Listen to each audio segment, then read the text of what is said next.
এবার নতুন করে ভোটার ভেরিফিকেশনের নির্দেশ দিল নির্বাচন কমিশন। গত এক বছরে যে সমস্ত নতুন আবেদনপত্রগুলো জমা পড়েছে ভোটার কার্ডের জন্য, বা যারা গত এক বছরের মধ্যে নতুনভাবে ভোটার হয়েছেন, এবার তাদের মধ্যে থেকে অনেকের নাম কিন্তু ভোটার তালিকা থেকে বাদ হয়ে যেতে পারে। কারণ গত এক বছরের যে ডকুমেন্টগুলো জমা পড়েছে সেগুলোকে আবারও যাচাই করা হবে, এমনই কিন্তু নির্দেশ দেওয়া হয়েছে। তো বর্তমানে কেন এটা করা হয়েছে আর কি আপডেট রয়েছে চলুন এক এক করে আপনাদেরকে দেখিয়ে দিই। তো অন স্ক্রিনে আপনারা একটা প্রতিবেদন দেখুন, আনন্দবাজার.com-এ কিন্তু এটা প্রকাশিত হয়েছে। একদম নতুন আপডেট আপনাদেরকে দেখাচ্ছি, দেখতে পাচ্ছেন 30 জুলাই 2025।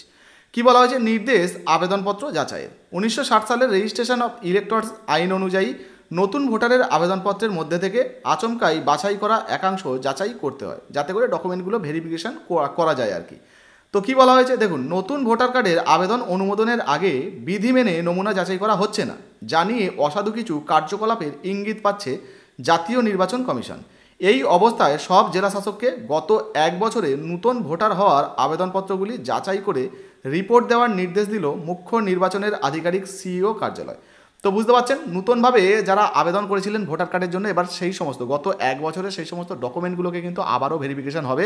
কারণ সিইও যে কার্যালয় তারা কিন্তু বলছে যে সমস্ত কিছু ডকুমেন্ট কিন্তু ভেরিফিকেশন ঠিকঠাক হয়নি, ফলে অনেক জাল ডকুমেন্ট কিন্তু বেরোতে পারে। এবার দেখুন, বলা হয়েছে যে 1960 সালের রেজিস্ট্রেশন অফ ইলেক্টরস আইন অনুযায়ী নতুন ভোটারের আবেদনপত্রের মধ্যে থেকে আচমকাই বাছাই করা একাংশ যাচাই করতে হয়। কিন্তু কমিশন লক্ষ্য করেছে তেমন পদক্ষেপ শুধু যে করাই হয়নি তা নয়, বরং ইলেকটোরাল রেজিস্ট্রেশন অফিসারদের অর্থাৎ ইআরও যারা রয়েছেন, যাদের হাত দিয়ে আবেদনপত্র অনুমোদন পায় আর কি, যারা আবেদন করেন সেটাকে অনুমোদন করতে হয়, তো যাদের হাত থেকে পায়, কেউ কেউ নিজেদের ক্ষমতা নিচু তলার আধিকারিকদের দিয়ে রেখেছেন।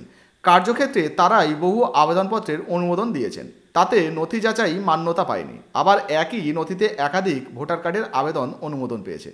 তো বুঝতে পারছেন অফিসাররা কী করেছেন, তাদের আইডি পাসওয়ার্ড নিচের লোককে দিয়ে রেখেছেন এবং তারা উপরের লোকের হয়ে অফিসারদের হয়ে কাজ করছে এবং তারা ঠিকঠাক ডকুমেন্ট ভেরিফিকেশনই করেননি এবং অনুমোদন দিয়ে দিয়েছেন, এই রকমটা বলতে চাওয়া হচ্ছে। দেখুন, বলা হচ্ছে এই কারণেই অন্তত দুজন ইআরওর ভূমিকা কমিশনের আতসকাচের তলায় এসেছে।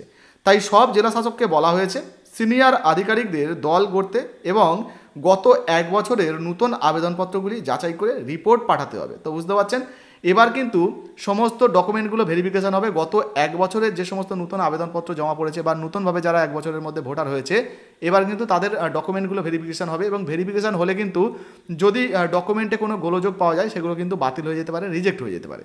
এবার দেখুন, বলা হয়েছে সিইও কার্যালয় সূত্রের খবর, চলতি মাসে সীমান্তবর্তী জেলাগুলিতে মিলিয়ে এখনও পর্যন্ত প্রায় 51,000 নতুন নাম তোলার আবেদনপত্র জমা পড়েছে।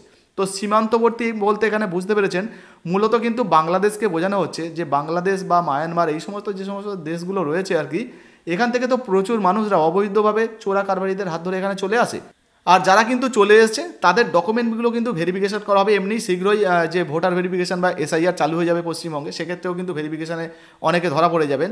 তবে এবারও গত এক বছরের মধ্যে যে আবেদনপত্রগুলো জমা পড়েছে সেগুলোও কিন্তু যাচাই করে দেখা হচ্ছে এর মধ্যে কেউ আছে কিনা। এবার দেখুন, বলা হয়েছে জেলাগুলির মধ্যে রয়েছে 2 24 পরগনা অর্থাৎ উত্তর 24 পরগনা, দক্ষিণ 24 পরগনা, উত্তর দিনাজপুর, মুর্শিদাবাদ, মালদহ, নদিয়া এবং কোচবিহার। এই কটা জেলাকে কিন্তু মূল টার্গেট করা হয়েছে। এবার দেখুন, বলা হয়েছে প্রসঙ্গত সংশ্লিষ্ট দপ্তর মনে করিয়ে দিচ্ছে ভোটার তালিকায় ঊর্ধ্বতনের ইউজার নেম এবং পাসওয়ার্ড ব্যবহার করে অসাধু উপায়ে ভোটার আবেদন অনুমোদনের জন্য 3 জনের বিরুদ্ধে এফআইআর দায়ের হয়েছে। দোষ প্রমাণিত হলে জেল পর্যন্ত হতে পারে। তো বুঝতে পারছেন বন্ধুরা, বর্তমানে কিন্তু যে উপরের যে সমস্ত ধরুন অফিসাররা রয়েছেন তাদের ইউজার আইডি পাসওয়ার্ড ব্যবহার করে অনুমোদন দেওয়া হচ্ছে। এক্ষেত্রে কী হয়, ধরুন কোনো চোরা কারবারিদের সঙ্গে যদি ওনাদের যোগ সাজস থাকে, সেক্ষেত্রে চোরা কারবারিরা ওনাদেরকে টাকা দিলেন এবং ওনারা ওই টাকার লোভে কী করলো, ডকুমেন্ট ঠিকঠাক ভেরিফিকেশান না করে সেটাকে অনুমোদন করে দিল। ফলে বাংলাদেশ থেকে যারা এসছে তারা সহজেই কিন্তু এই ভোটার কার্ডটা পেয়ে গেল। তো এইভাবে কিন্তু জাল সার্টিফিকেটগুলো সাধারণ মানুষরা পেয়ে যাচ্ছেন। আর সেই জন্যই নির্বাচন কমিশন মনে করছেন যে গত এক বছরেও হয়তো এই ধরনের কোনো গণ্ডগোল হয়ে থাকতে পারে। সেই জন্য গত এক বছরে যে নতুন করে ডকুমেন্ট জমা পড়েছে বা যারা নতুনভাবে ভোটার হয়েছে তাদের ডকুমেন্টগুলো ভেরিফিকেশন হবে এবং যদি প্রমাণিত হয়ে যায় তাহলে কিন্তু ওই ভোটার তালিকার নাম থেকে মোটামুটি ধরুন যে নতুন হয়েছে তার কিন্তু ভোটার তালিকার নাম থেকে নামটা বাদ হয়ে যেতে পারে বা কেটে দেওয়া হতে পারে। তো এই মুহূর্তে এই নিয়ে আপনার যদি নিজস্ব কোনো মন্তব্য মতামত থাকে অবশ্যই লিখে জানাবেন। আর হ্যাঁ বন্ধুরা, শীঘ্রই তো পশ্চিমবঙ্গে ভোটার ভেরিফিকেশন শুরু হয়ে যাবে। এই ভোটার ভেরিফিকেশনে কী কী ডকুমেন্ট লাগবে, কোন কোন কাগজ দিয়ে আপনারা ডকুমেন্ট করতে পারবেন, জন্ম সার্টিফিকেট, পাসপোর্ট না থাকলে আর কোন ডকুমেন্ট দিয়ে করতে পারবেন, এই নিয়ে একাধিক ভিডিও আমাদের বানানো রয়েছে। ভিডিওর ডেসক্রিপশন বক্সে লিঙ্ক দিয়ে রেখেছি, অবশ্যই কিন্তু আপনারা সেগুলো দেখে নেবেন। আর হ্যাঁ, এখনও পর্যন্ত যারা আমাদের ফেসবুক পেজ ফলো করছেন না, আমাদের হোয়াটসঅ্যাপ গ্রুপ এবং হোয়াটসঅ্যাপ চ্যানেলে জয়েন হননি, অবশ্যই কিন্তু যুক্ত হয়ে যাবেন আর ভিডিওটা শেয়ার করে দেবেন বন্ধুরা। ধন্যবাদ।